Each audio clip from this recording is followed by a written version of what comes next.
Hello everyone, thanks for joining us. Today we are going to talk about event-driven architecture, and today our speaker is Kazhibek. She will explain you what is event-driven architecture and how you can apply it in your Java project. As usual, I want to remind you that you can post your questions in the chat and we will try to answer them all in the end. So I think we can start. Okay, hello everyone. So today we're going to talk about event-driven architecture and especially about Apache Kafka, how it can be used in the event-driven architecture and what kind of benefits we can get from using it. So that's my picture. My name is Kazhibek Akimjanova, but you can call me Zhibek, it's okay. I'm a software engineer, and almost in all my projects, we used Kafka in some way in microservices architecture. So today I'll try to share with you my experience, and hopefully you will get a better understanding of what it is and how you can use it um, in your projects. So today, I assume that you are already familiar with Docker, Spring Boot, and microservices architecture.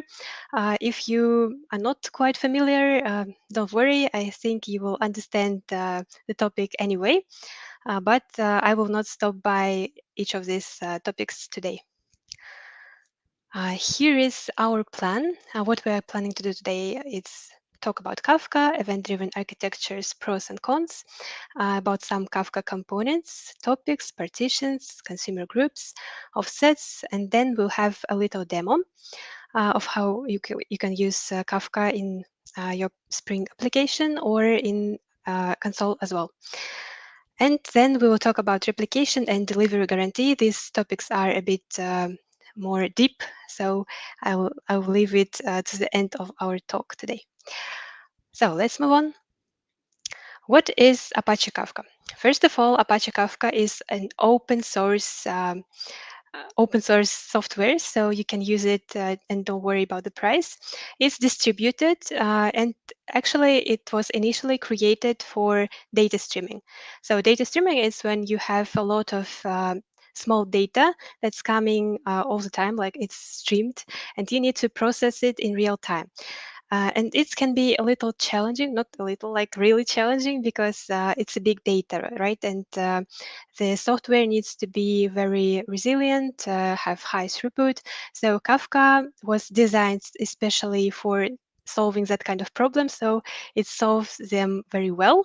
But it also currently can be used in some other other for other tasks. And for example, it can be a microservices communication. And we're going to talk about exactly microservices communications today. So here you can see some of Kafka capabilities. It's high throughput, it's distributed, it's fault tolerant, scalable, has a permanent storage, and also highly available. So what kind of problem we are trying to solve here a bit? Let me explain a bit in more details. So imagine that you have several services, like blue ones that's ones that produce events. Event, it can be anything. It can be any change of state of the application. And the yellow ones, these are services that need to perform some actions in case of events. Yes, so for example, your applications and you need to send a notification, right? So that means that you can send, for example, different kinds of notifications. It can be email, SMS, something else. So for each of these, we might have different services that perform this kind of actions. And the problem here is that for the same event, like for example, event 0, yes, that we a small one here, it would be like logging in of a user. For the same event, we need to perform several actions, and these actions are performed by different services. And we want these actions to be performed at the same time. We want to make it easy to add more services, more actions for this kind of event. So this makes our old approaches like request response based approach a bit more a bit complicated, yes, because when we are using a REST controller, it means that our services become more coupled. It's not that easy to add additional service here that will also uh, do some action on that kind of case, right? We'll receive the same request. We need to, our brew services that send the request, they need to know everything about the services that need to perform some actions. We need to know their URL, we need to know what kind of request it's expecting. We also have asynchronous communication here. It means that we are waiting till our other services that perform these actions will finish processing it and reply us with some kind of result. So this makes our communication not that effective. And for specifically that kind of issues, there is a solution. We can use a broker. Instead of communicating directly from service 1 to service A, we will send our uh, events to the broker, and broker will later distribute them to the other consumers, to the other services, service A, B, and C. This means that our services do not need to know anything about each other. And that means that we have a loose coupling, right? So our services are not dependent on each other. They only communicate with the broker. Uh, let's dive deep into event-driven architecture. So basically, this approach, when we have producer, broker, and consumer, is called an event-driven architecture. Uh, our producers produce events. Events, as I said, can be anything, for example, a purchase or logging in. And broker, it just receives this information, stores it, and distributes it to the consumers. We can have more consumers, more producers, and it doesn't matter to any of them. So they are not dependent on each other. They can even be unaware of each other. A producer sends a message, it doesn't know if there is a consumer, how many consumers it has. It doesn't matter. And that kind of communication is asynchronous. Um, let's talk a little bit about advantages and disadvantages of such approach. First of all, as I said, we have a loose coupling here. Also, our communication is non-blocking because it's not a synchronous communication, it's asynchronous. It means that our producer does not wait for the reply from the consumer. It just sends it to the broker.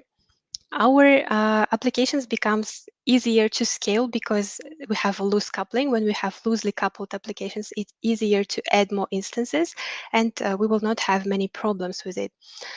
Also, our application is resilient because we have a broker. Broker also has several instances of itself. Producers, consumers have several instances. And broker also, for example, in Kafka, it has a mechanisms of distributing the like the events to the right consumers, if rebalancing, if some consumer fails, also rebalancing within itself. So it's all these mechanisms are within the broker, and producers, consumers do not need to care about it.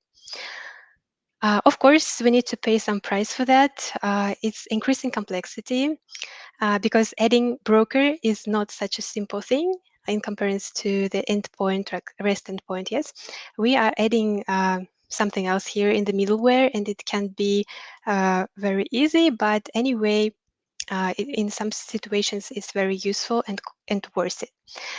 Also, there might be some problems with debugging and troubleshooting because now, if in the synchronous communication we have our thread waiting for the response, and we know exactly which thread is processing each request, when we come to the asynchronous communication, we do not have it. Our first application has sent request, and it doesn't wait for the response. It just continues doing whatever it was doing, and if the action is performed, it performed on the other side. So it becomes really hard to trace through the several microservices, especially if you have a chain of microservices that need to send the messages from one another. It becomes harder to track the actual request, but it means that you need a better logging system, a better monitoring to make it possible to track it.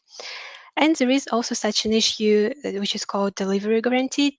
It means that if we send some message in the REST endpoint, yes, we send the message, and we know after some time we know if it was successfully processed, or it has run to some issue, some error.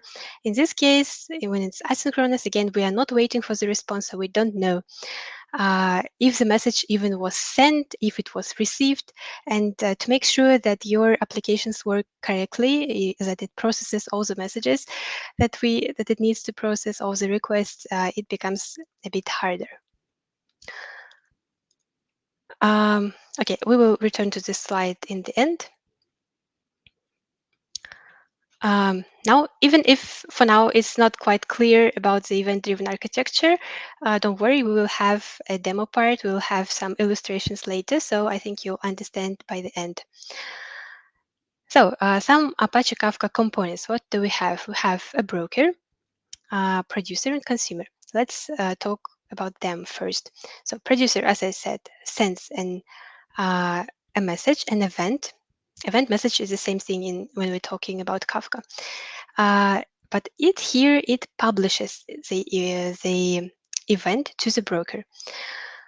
Broker saves this event, and whenever consumer subscribes to this type of events, it provides it with this event. So how many consumers are subscribed, it doesn't matter. It can be more than one. How many producers publish some events, it also doesn't matter. They can be more than one. But also we have here a Zookeeper. Zookeeper is the service for storing the information, metadata that broker uses to work properly. So it's another service that we need to run along with Kafka. We also have topics, partitions, and offsets, and we'll talk about them a bit later. Okay, so what's topic? Topic is actually like you can imagine it as a channel, as a bus where you send the messages. Producers send the messages to some topic, and consumer reads from that topic. Of course, you can read several consumers can read from the same topic. Several producers can write to the same topic. It is also possible to read. One consumer can read from several topics, but it's not a usual case. I personally have never seen it in practice because usually you have like one consumer for one topic and one producer for one topic. So let's see an example how it works. Let's say we have three producers here, two topics, and three consumers. We have three types of events sent by each consumer. Actually, there are two types, yes, because two producers are sending the messages to the same topic. So there are two types of events, but two producers are sending them to the one topic. So when producer sends a message to the broker, to the topic, it gets serialized and stored in the broker. Each message gets serialized, and as you can see, when we send several messages to the same topic, the order is saved. Yes, we had first and second messages, the order is saved, and when consumer reads them, it also reads them in the right order, in the first and second. And when consumer reads the messages, they get deserialized, and consumer can have process them like in regular way. Yes, and what's important here is that broker doesn't delete the messages as soon as they were read by consumers. So these messages are stored in the broker, and whenever we decide to add another consumer in here that will also read from topic 2, we can set up it to read only new messages or to read all the messages starting from the beginning, and it will be able to process all the messages that were sent before. And how long these messages will be stored in the broker? You can set its time for living in this property, log retention hours. It can be also set as milliseconds and minutes. There are different properties, but it's also possible to set it to uh, -1, so you will not have any time limit, but the memory limit still exists. So your messages will get somehow deleted at some point, but you will not have a time limit for them. Okay, maybe there are some questions on this point. Are there any? No, I don't see any questions in the chat. I just see one comment about delivery, that we can set delivery by parameters. I Yes, think. Mhm. yes, we will cover this a little bit later. We'll talk about delivery, yes. Mm. Uh, okay, then let's move on. Let's talk a little bit about storage. It's a bit unusual, but Kafka stores the data in log files. It's actually files. It's not databases, not anything. It's files, and the default directory for the Kafka logs is var lib Kafka data folder, and they are stored there by partition. So we will talk a bit later about partition, but for now, let's say the topics are divided into partitions. So we can say that they're stored like for each topic and for each partition in the topic. What kind of files we have there? We have the most important file here. You can see like what kind of files we have in the test0 directory. So topic test partition 0. We have .index files, .log files, and time index files, and some other metadata. Uh, the most important file here is log file because it actually stores the messages that we have sent there. But also along with the message, it stores the timestamp when the message was sent because it needs to be deleted at some point. Remember about the retention time? So it stores its timestamp, and it also stores an index or offset. So what is an offset? Offset is a number of the message. So if you have sent 3 messages, the offsets will be 0, 1, 3, 1, 2, sorry. And it is used for the consumers to remain the order, to remember which message they have read already, which they haven't, because we do not delete messages as soon as they are read. So we need to keep track of the messages that we have already processed. So for that, Kafka uses offsets. But we'll talk about them a bit later. But for now, we can see here that if we try to read what's written in the log file, we will be able to see like our messages, like messages, the messages that I was sending. But also we have some strange things here. It's because despite the messages, we also have there some other information about timestamp and offset. So the indexes.index file is used for this offset. What it stores actually the offset, like the number 0, 1, 2, and beside it, it also stores the like the shift in bytes from which this message starts. So, for example, if we have 2 messages, it will have like 0, 0 because the first byte, yes, and then it will have 1 and some number of the next message when it starts in bytes. For example, I don't know, 60. Yeah, and time index file is used for keeping track of the timestamps when the messages need to get deleted. Um, yeah, and here a little bit about retention, but I have already mentioned it. So there are several ways to set the retention time or retention settings. We can set retention bytes. It will be just the maximum size after which our log gets deleted.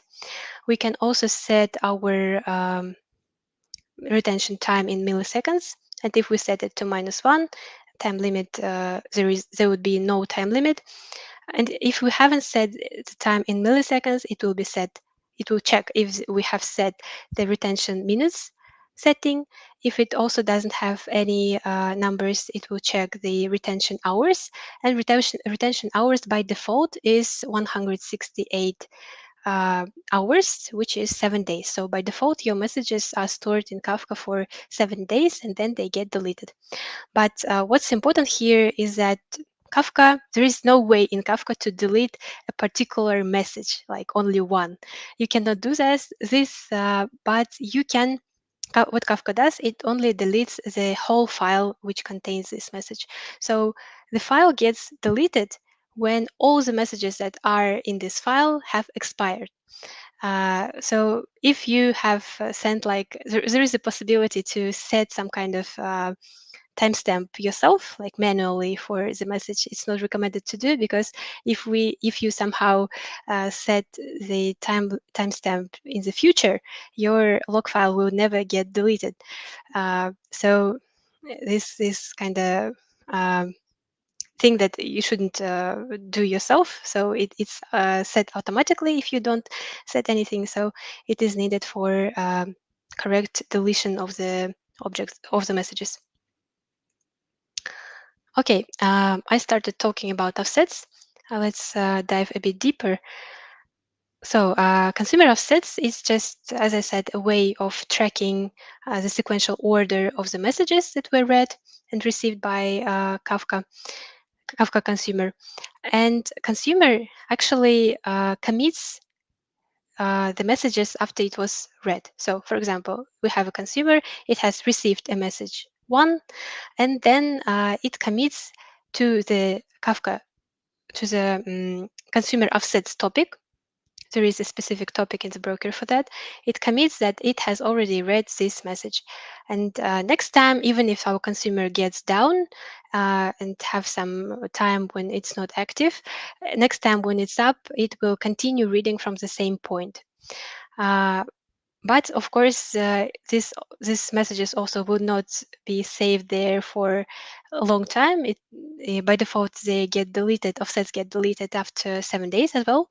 So if your consumer didn't start up within 7 days, you may lose your offset completely, and you will need to either read everything from the beginning. Depending on the consumer settings, it might read everything from the beginning or read only new messages, depending on what the settings are.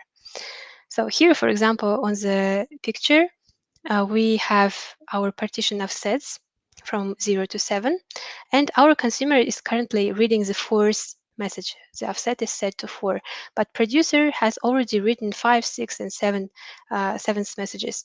So there is a little lag between producer writing and consumer reading, but it's not a problem because eventually consumer will read all the messages like one by one, maybe a bit slower, but anyway. So let's talk about partitions a bit. As I said, we have topics divided into several partitions for what it is done, because if we have only one topic, by default, we have only one partition in each topic. But we can set this property into more than one, and then we can process our messages in parallel. If we do not have, but to, okay, to process the messages in parallel, we need also to have a consumer groups. What is a consumer group? Consumer group, these are several consumers which have the same group ID. Group ID is the setting. Here I have set it to group 1 and group 1 for consumer 2 and 3. They are within the same consumer group. It means that they are reading from the same topic, and if this topic has several partitions, then broker will distribute these messages between these partitions between these two consumers. So it means that all the messages that are sent to this topic will be shared between these two partitions and processed by two consumers in parallel. So it means that we are processing these messages in parallel without processing each message twice. And here is a little example. Again, here we have the ordering within the partition. If you need your messages to be processed in the exact same order, it's better to have only one partition per topic. Then all the messages that were sent to this partition will be processed and consumed by the consumer on the other side in the same order. It's guaranteed by Kafka. But if you have more than one partition, then the order is only guaranteed within one partition. It means that you might not process them in exact same order, but within a partition it will be correct. There is a way to define in which partition the message would be sent, each message would be sent. It can be important, for example, if you want the messages from one particular user to be processed by one consumer and only by it. You need to set key for that. There is in each event, we have each message has value parameter and key parameter, like key value pairs. And if key is the same for several messages, it means that they will guarantee uh, to be sent to the one partition. If they are different, then maybe sent to different. They are distributed somehow. Um, yeah. What happens if one of our consumers in our consumer group gets down? Our broker distributes and rebalances our partitions and assigns them to the active consumers. So all the messages that were sent to the partitions, even if the consumer that was reading particularly this partition gets down, they will be processed. But it's not recommended to have more consumers than partitions. Yes, because it means that our consumer will just stay. It will not have enough. Will not have enough partitions, so it will not receive any messages. But it is possible to have more partitions than consumers because they will be redistributed between consumers that we have. Yeah, maybe there are some questions by now.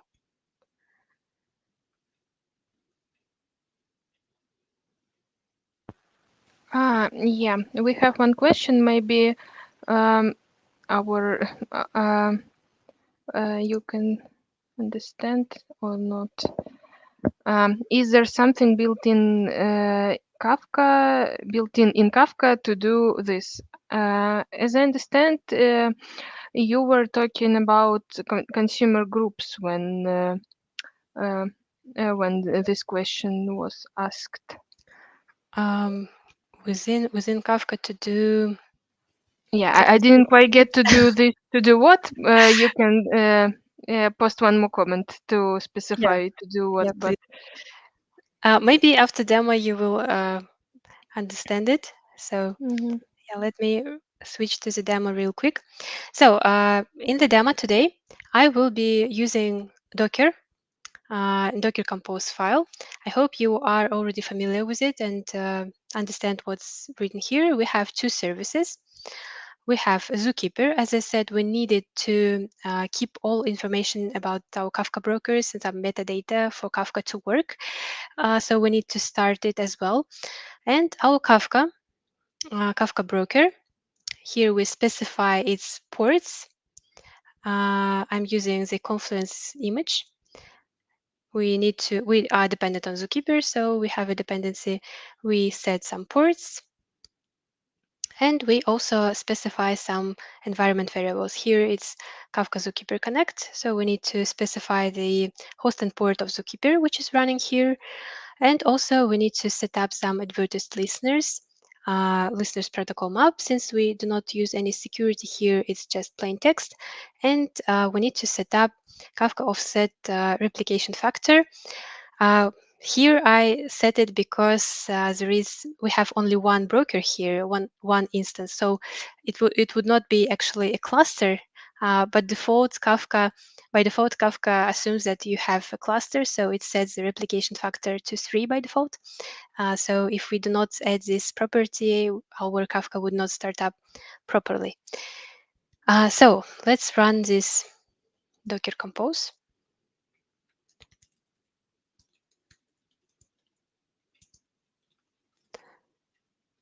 Okay, containers are created, so keeper is created. Let's check if everything has started.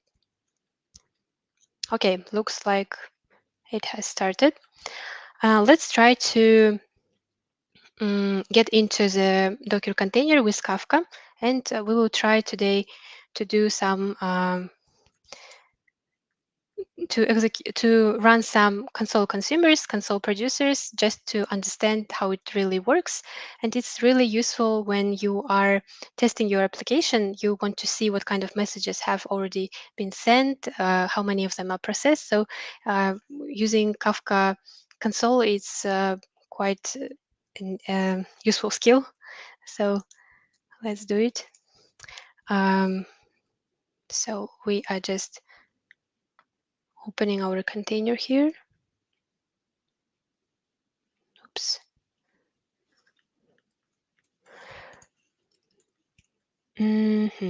So now we're inside our Kafka container, and let's see what kind of topics we have.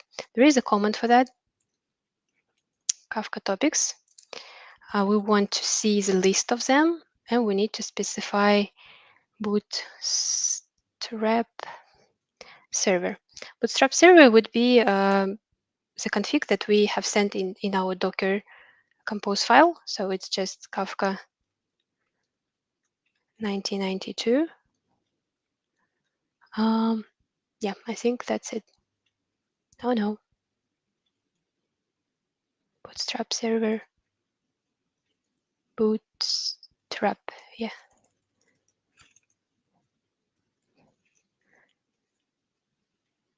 Okay, we don't have any topics yet because it's just started.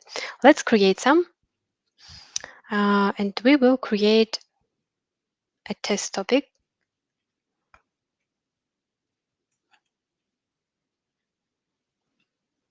Yep, it was created. Let's check. Yeah, we have Kafka topic. And now to test it, let's create some producer and send some messages. Here is a command for creating a console producer. Yeah, I'll just paste it here. So what we specify here, we specify bootstrap server. It's actually the address of our Kafka broker. And then we need to specify the topic. Our topic is test. Yeah, we have an arrow here. It means that we can now send some message. Okay, message is sent, but it is not received yet by anyone. So let me just open another controller, another panel to run a consumer. So we are doing the same thing. We are entering our Kafka. And now let's run different command, the command for creating a consumer.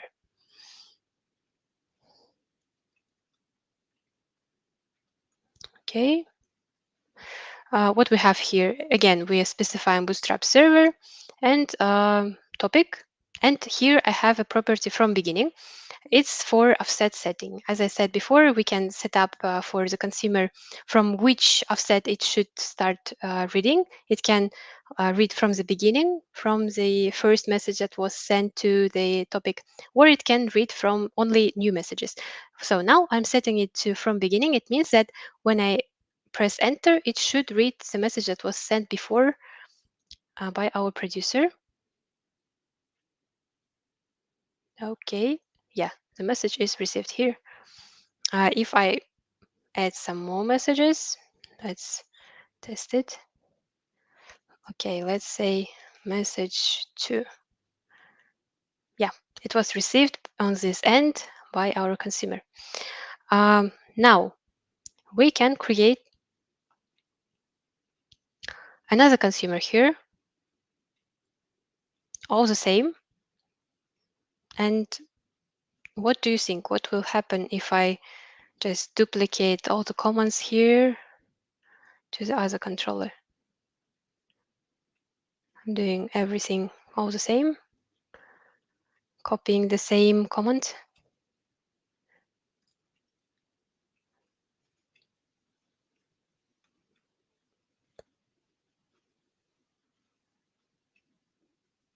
Yeah, we have received the same messages here again because the setting was from beginning. Yes, if and these consumers are in different groups.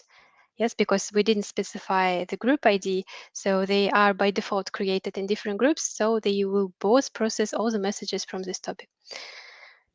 But I can also set it, don't add the flag for from the beginning, and then the messages will be read only, it will read only new messages. So now if I add message 3, it will appear here and here. Okay, any questions so far? Yeah, we have some questions now. Let me post them. Yeah, some comments on previous question. To not lose messages, we save the message in database before sending, and then we retry if something fails during producing. Mm-hmm. Next comment. We also do the same in the consumer. We first save and then continue with the business logic.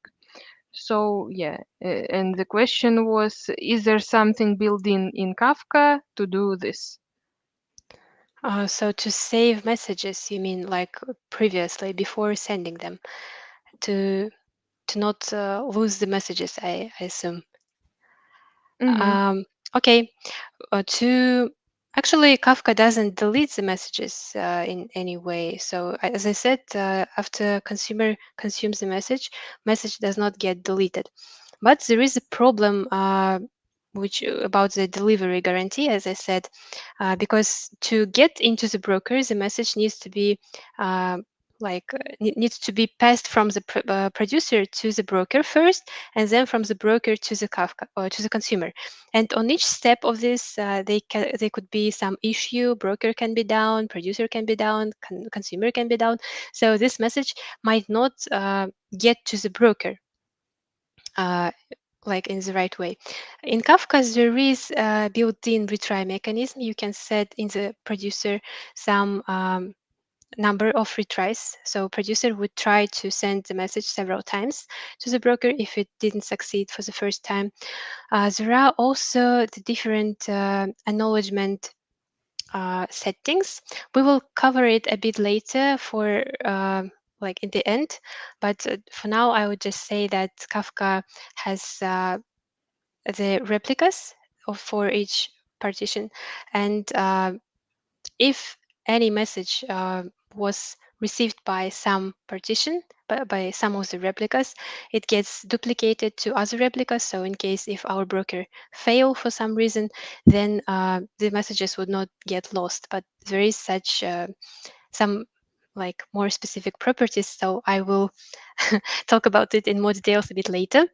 For now, to not lose the time. Maybe there Okay. are some other questions. Yeah, I hope what you say is answers the question, and if not, please post maybe one more comment or question in the chat. Yeah, and one more question we have from our community. Let me post it in the chat, and then um, the question is, if we're talking about event-driven architecture in microservices world, how to notify initial service, mean producer, about work or event has been handled by consumer service, or how producer service should react on any events which hasn't been processed successfully by consumer service. Okay, so in Kafka, there is no mechanism for informing producer about the consumer because the main point here is that they are decoupled. So the producer doesn't care about consumers and consumers also doesn't care about producers. But if you have a logic where you need to notify the first service initial that the message was processed by the other service, you can do it the same way. You can, in your applications that has received the message, it can produce another message to the different topic as a producer. So it informs, since there is a message that I have received the message and result is this. And this message is then received by the first service. It has its own consumers there, and it receives the information that this message was successfully processed, or that there was some kind of issue, and it's now informed about that. So there is such a way of communicating like back, also using different topic. Okay, thank you. And one more question. Um, yeah, it's in our chat. What the application is acting as consumer in your demo? Is this some kind of demo console application? Not completely understood. What is Kafka console consumer command? Okay, so yes, here we have a broker running uh, in the Kafka, inside Kafka. Yes, now we are using the Kafka um, container for running our application, our commands here. So when we are running Kafka console consumer, we are starting a consumer. It's actually a consumer that receives the messages, listens to the messages that are sent to this topic, specific topic, test topic. Uh, Again, we have a producer application that can send Kafka console producer that can send the application to the also to the same topic. So here it's just a demonstration. So for you to understand how two services can communicate, they do not have any additional logics. They just write and read messages for the visibility. Yeah, as I understand, we can have as a consumer some Java application Yes, also, but here it's just simple consumer that shows us the messages. yeah. It's Yeah, usually used for debugging purposes when we want to see if the message mhm. actually was sent. Yeah. Yeah, I hope we answer the question and we can move on. Okay. Great. Then let's see, everything that I have shown you already can also be done using Java application, right? So let me show you some Kafka application. So here we have our producer. Java application is Spring Boot application. What kind of dependencies we have here? We have Spring Boot Web, Spring Kafka. It's a framework for working with Kafka in Spring. And I also have Lombok, but it's optional. Let's look at our controller first. I made such a controller for just for demonstration purposes. It has one post mapping, it's message, and what it does, it just calls the producer to send the message and some number. So the message is the word message and some kind of number, and it sleeps for 1 second here. Okay, let's see what we have in producer, which actually sends the messages. Here we need to specify the topic name. Topic name is specified in the application YAML, uh, Kafka topic string property. And we also have Kafka template here. Kafka template is a class that allows us to actually send the message to Kafka. A lot of settings are done by Spring itself, so you just need to specify the key type and the value type. In our case, we have two strings. We are sending the string message. And you also need to add here, yeah, and you are calling the Kafka template send method. And here you need to specify the topic to which you are sending the message and the message. Again, string. We're using string. Yeah, and then we just log some information that the message was already sent. But for this to work, you need to specify some parameters for Spring. We have Spring Kafka producer settings. Here we are setting Bootstrap servers again. We can also specify the number of retries. So people were asking about retries here. You can specify it. Here are our acknowledgements. I hope we'll have time to talk about them a bit later because I have slides prepared. And also we need to specify the string serializer and deserializer. As I said, when producer sends the messages to Kafka, they get serialized and thus saved in the log file. So for this, we're using the serializers. Okay, so let's create the topic, and we will create a bit different topic here this time. We will have partitions here. Let's create a topic messages with partitions. So let me stop the producer here. And we are creating the topic with 3 partitions. It is possible to see if our see the information about our topic. We can just say describe topic messages, and it will show us the information about the partitions. Here we can see that we have 3 partitions, and the other numbers here are the leader. It's a leader replica. We have only one replica, which is 1001, and one in-sync replica. So actually, we have only one replica because, as I said, we have only one broker here, but 3 partitions. So let's create some console consumer for this topic. And this time, I want it to have a group for us to see how the console consumers work, for consumer groups work. So I specify the property, consumer property group. It's G1. Okay, we are waiting for the messages. And now if I start my application here,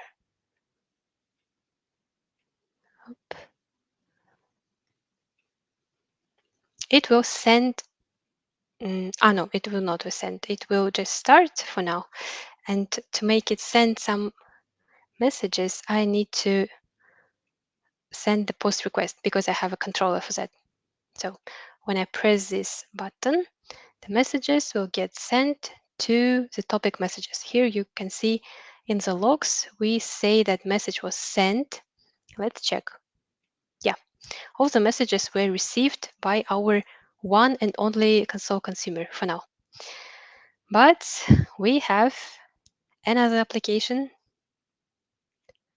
It's a consumer, now Java application. It has absolutely the same POM file. And in application settings, we set as well by different paths here. Spring Kafka consumer, we set Bootstrap servers. And this time we set deserializers. And group ID, it's the same as for the console consumers that I have created. And also auto offset reset earliest this time. So let's see the code itself. To consume the messages, we need to add Kafka listener annotation. This annotation is provided by Kafka package, yes, Spring Framework Kafka. And we need to specify only the topic here. And here we specify the type of the message. So this time we are receiving strings, so we set string. And to notify that we have already received the message, we will write log file. Let's run it.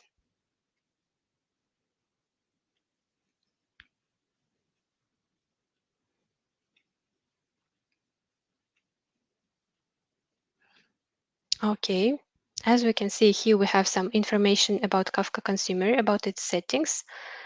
It's not so important for us, but the different thing here is that we have the message that our consumer has successfully joined the group with generation 2, member ID, protocol. So, and also we need to have the message that our group was our consumer was assigned to the partition messages 2. If you remember, we have 3 partitions in our topic messages. So they would be 0, 1, and 2. And the second one is set to the messages. And now, when I trigger my uh, application again, it will receive some of the messages in my application, some of the messages in the consumer. As you can see, since these both consumers are in the same group, when this application, consumer application, has started, it didn't receive any of the messages that were already processed by other consumer because they are in the same group. And now when I send the messages once more, part of the messages will be processed by my first application. And we can see that messages 0, 1, 3, and 4 were processed by our console consumer, and the message 2 was processed by consumer from the application. There is also a way to check to see in our groups the distribution. There is a command Kafka consumer groups describe, and let's run it somewhere. Let's run it here.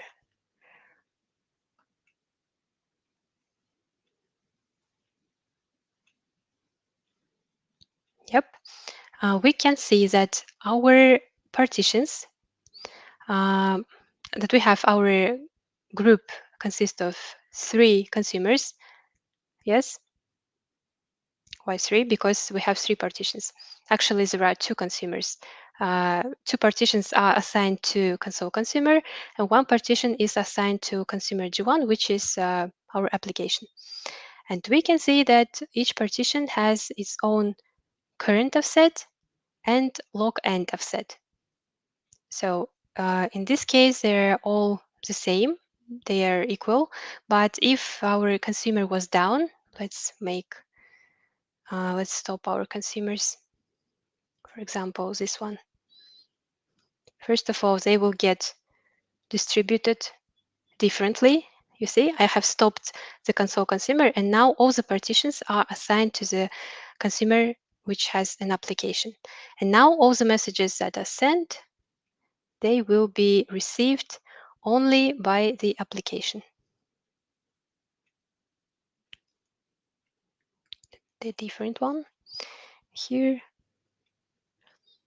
Yeah, we see that messages 0, 1, 2, 3, 4 were received by this consumer. But if I stop it as well, yes, I stop it. Let's see. Yeah, we have no consumers assigned now, but we can still send some messages. So I have sent some messages here.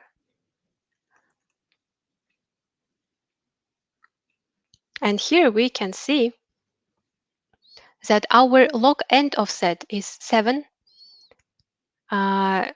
in 2 partitions and 6 in the third partition, but our current offset hasn't changed. It means that these messages were not yet processed by the consumer. But once I start any of this, they will get processed.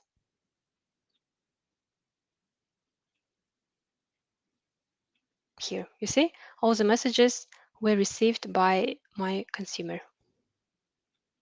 They are in the different order because all the partitions now are assigned to this consumer, and the ordering within partition is correct, but since there are several partitions, they can be processed in not in the correct order anyway. Okay, maybe there are any questions now.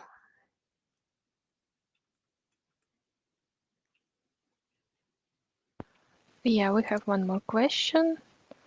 Let me post it here. Do we have any benefits to use Kafka template to compare with GMS template? With Kafka template, you tightly coupled with Kafka broker only. Actually, I personally haven't worked with GMS template, so I can't answer to this question, unfortunately. Yeah. As I understand, it really depends on your needs, and yeah, if you need more Kafka related features, I think you should use Kafka template. But yeah, I'm also didn't work too much with both of them. Uh, I think we can proceed because no questions, no other questions maybe. Okay. Um, we don't have much time, but let me really quickly tell you about the replication. So the replication is that when we have more than one broker, in this case we have three brokers, yes, in this example, we can create a topic with the replication factor three or less. We cannot create the replication factor more than three because they would be just not enough brokers to replicate our topic, but up to three we can create. And in this example, we have created a topic 2 with the replication factor 3 for two partitions. It means that our topic gets duplicated to three brokers, and all the information there also is like duplicated. But to make it consistent, to not uh, to keep the data consistent, we need to do some modifications here. And Kafka has the leader partitions. Leader partitions are selected by the broker. All the information about them is kept in Zookeeper. And leader partition is the one that is with which the producers and consumers communicate. So consumers and producers communicate with the partition, leader partition, but other partitions, they are called followers. They just the Kafka just sends the information uh, about the updates in the background to them, so they might not be exactly have exactly the same data as a partition as a leader partition, but it gets eventually duplicated to each of these partitions.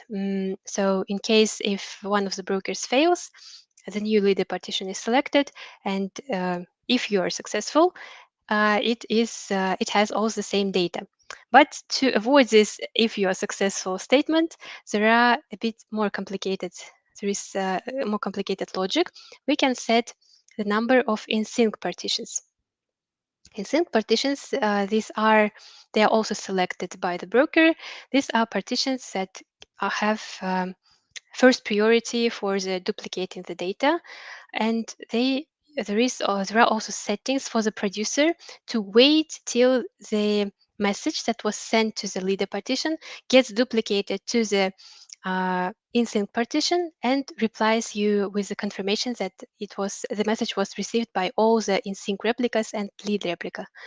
In that case, your even in case if some broker gets failed, your messages will not get lost.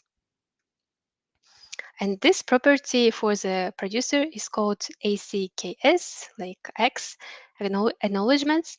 And we can set it to different number. We can set it to 0. It means that producer would not wait for any acknowledgement, even from the leader partition. It just sends a message and runs away. It means that the message might be lost. Yes, if there is some kind of error during the uh, sending the messages, or if this broker fails, the message would get lost. This delivery guarantee is called at most once. So in the best case, we will send one message only once. There is the possibility to set this property to 1. In that case, our producer would wait for the leader partition to reply with the confirmation, and then continue like accept it as a success. But in case if our leader partition hasn't yet duplicated this information to the in-sync partitions and fails, yes, if it gets down, then also we will lose the message. And to avoid that, there is an acknowledgement all or -1 setting, which means that our producer would wait till all the partitions uh, all the in-sync partitions will reply you with a confirmation. But there is also a problem with duplicating messages in that case. So all the messages would be sent at least once. But the messages can be duplicated because while producer is waiting for all the replicas to reply, its timeout might run out and it might try to send the message once again, and we will get duplicated messages. In case if we want the producer to send the message exactly once, there is a setting for the producer, which is called enable idempotence, set to true. In that case, our producer would send the message only once to the partition, and we will not have duplicated messages. It's done using the producer ID setting. So if the same producer sends the same message, it just broker understands that, identifies in, and doesn't accept it once again. So in that case, we will have exactly once delivery. But unfortunately, on the consumer side, there might be a problem when consumer hasn't has received message more than once. If, for example, some consumer fails and the new one, but it has already processed the message but didn't have an opportunity to confirm to the broker that the message was processed, right? And in that case, the new consumer might read the same message twice again, and the message would be read twice.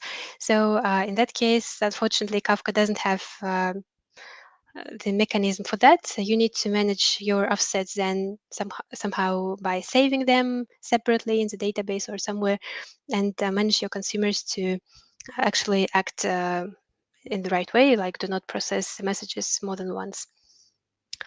Yeah, and like a quick note that if you have in sync replicas number equal to the partition number, you shouldn't do that because in that case, if some of the broker gets down, but you have you have to duplicate the message to all the partitions in sync, but your broker is down, so your message would never get sent, and all your application would get stuck. So it's not recommended to set the in sync replicas to the same number as the number of partitions. So it should be at least number of partitions minus one. Yeah, and I think that's it. Maybe you have more questions by now. Yeah, we have some questions. Yeah, as we are going to finish, you can post your questions in the chat. Yeah, but we have some in our community. Let me post it here. Yeah, do you have an example of logic how we can handle errors during consuming processing messages? You mean handling on consumer and producer side, right? So if there is some kind of message or some kind of error for the producer, as I said, there are retries. It's possible to retry several times. And in case, for example, if the message wasn't processed, then despite your retries, you may save them to the database if it's important for you to save these messages and you have that kind of problem. You can save them in somewhere else and then send them whenever your broker gets up. But usually we do not the messages that are old, yes, they are not that important for us. So we just ignore that fact. We try to retry several times, and if it was unsuccessful, then we just return an error, some kind of error to this request itself that needed to send the information to Kafka. On consumer side, if we have faced some kind of errors on consumer side, there is a possibility. I didn't have enough time to add this as well, but as I said, consumer commits offset. There is a possibility, the setting for consumer to set commit automatically. So whenever consumer gets the message, before processing it, it can say to the broker that, okay, I have got this message and it shouldn't be processed any more times. Uh, and in that case, the next consumer reads the next message and does not read the same. But if we have like if we expect that the consumer might fail, if it is some kind of difficult long time consuming operation, and we expect our consumer to fail often, we can set the acknowledgement to be sent after processing. So consumer gets the message, processes it, and then only then sends the acknowledgement to the broker that, okay, I have processed this message, do not send it to anyone else. In that case, we can get another problem when our consumer reads the message more than once, right? But to guarantee exactly once, as I said, it's you need to save your offsets somehow in your own application and keep track of them in your like manually in your case. Um, okay, I hope that I answered your question. I hope as well. Yeah, the next question is, you can see, what is an advantage of Kafka over either RabbitMQ or ActiveMQ, if there is one? Yeah, there are some advantages. First of all, Kafka saves the messages. So you can process the same amount of data over and over again if you need. And that's something that, as I know, RabbitMQ doesn't have. There are also such things that Kafka is distributed, and it really works really fast due to its high throughput. It has the caching mechanisms itself in the broker itself. It also has logging right into the file, despite that's writing to the file is quite time consuming operation, but Kafka, since it's writing to the end of the file and also keeps has a caching mechanism, it really works very fast. So that's kind of an advantage. It can be used in big data when we have when we need high performance, when we have many requests. It can be really handy in that case. Yeah. Okay, thanks for answering this question. The next one, yeah, is posted here. Leaders and followers are the partitions or the replicas. It seems to me that making partitioned leaders and followers break the logic of Kafka to write and read from different partitions by a consumer group in parallel.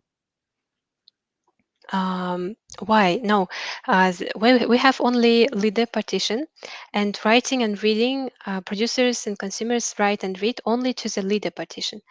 The duplication is only for the resilience. So if the broker fails for some reason, then we will not lose our messages. But the writing and reading is always to the only one partition, to the one broker for partition. Mhm. Okay. Uh, the next question is, could you please describe briefly how did you learn Kafka? Actually, I learned it going on, because on our project, when I come to the project, I didn't know anything about Kafka, so I needed to. But we used it in our project, so I needed to somehow understand and to do some tasks related to Kafka. So I needed to learn it. So just by trying, practicing, like I show you how you can use and practice with console consumers. It's really useful because you can set up like anything, any number of consumers, write your application and try to send something, read something, and you can really see how messages get there, how they are read. So it's a very visual thing, so you can understand it better. So that's my recommendation. Just set up everything locally and try to play around, try different things. Okay, thank you. Um, Two more questions here in the chat. Can you repeat, please, the last concept about the number of partition less than something? Yeah, of course. So I said you about the in-sync replicas, right? In-sync replicas are the replicas to which we need to duplicate our data before replying to the consumer when we have the acknowledgement set to all. Yes, so once all the replicas gets the data that needs to be saved, they all reply to the producer that, okay, we received this message. Only then producer assumes that the message was sent. But in case if you have the number of in-sync replicas equal to the number of partitions, number of brokers, like the replicas, then whenever one of your brokers gets down with your partition, then you will not be able to duplicate the message to the required number of in-sync replicas. In case if you have it less than four or less than three here, yes, if we have, like for example, if we had only one partition, then if one our broker gets down, even if it contained in sync replica, our brokers, our cluster, it Kafka itself, it chooses the new in sync replica instead. And once the data gets duplicated to this partition, to this new in-sync replica, we get the required amount of acknowledgements. It will be equal to 2. But in case, and producer will say that, okay, I'm done. In case if we have the number of partitions equal to the in-sync replicas and one broker gets down, then we will never get required number of confirmations from in-sync replicas because we have in-sync replicas um, less than they were before. Yes, so we don't have enough running in-sync replicas, and we will never get the required number of acknowledgements for the producer. So producer will just retry again and again to send the messages because it assumes that there is a problem and you need to send the message again, or it will just wait for a long time, and you will just not be able to go on with your application. Your application will be stuck with this. That's why this is not a recommended thing to do. Mhm. Yeah, yeah. I hope that everyone got this. Thank you. And last question: what if Kafka is down, but producer is trying to send message? Then, in this case, the message will be lost and never delivered. Yes, because in that case, actually, producer, it has a timeout. I think by default it's 60 seconds. And when it tries to send a message, if there is it couldn't connect to the broker, then there is an error in the logs that it couldn't connect. And yes, it will retry. Uh, I think there is no like maximum there, so it will keep retrying because it expects that broker will get up at some point. Usually in microservices architecture, you have a default mechanism for restarting the broker whenever it's down. So usually your broker gets up at some point, so it expects that and will try to retry them, sending the messages again and again. Yeah. Okay. I hope there is no more questions, so I post the last comment in the chat. Thank you for very useful Kafka overview presentation. Thank you very Uh, much. Yeah, thanks everyone who joined us today, and thank you, Rebecca, for providing us this information and providing the demo about Kafka. Thank you very much. I hope you will find it useful. Yeah, good luck. Thank you, and see you next week. Bye bye.